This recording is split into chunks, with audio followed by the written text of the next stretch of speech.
Welcome to Kenton's videos. Enjoy the video. You start by confirming the band is charged and paired. This prevents interruptions. Open the H-Band app on your phone and allow Bluetooth permissions. Once done, go straight to the Device or Watch Face section. This is where backgrounds live. Tap the band entry to view installed faces. You'll see default and downloaded options. Pick a category to browse. Make sure syncing is enabled so changes apply immediately, and keep the band within 3 meters to avoid transfer errors. You now choose either a built-in face or create a custom background. If uploading, tap Gallery, pick a photo, and use the crop tool to center key content. Remember the round or rectangle frame.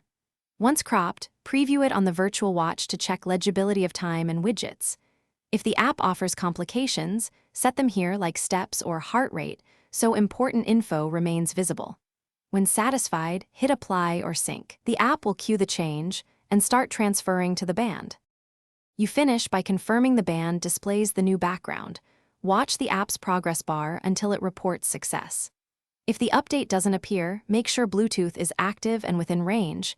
Then try toggling Bluetooth or restarting the H-Band app and reboot the band if needed.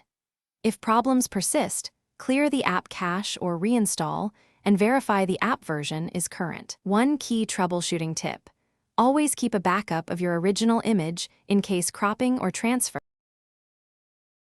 Thanks for watching. Consider subscribing if we helped you.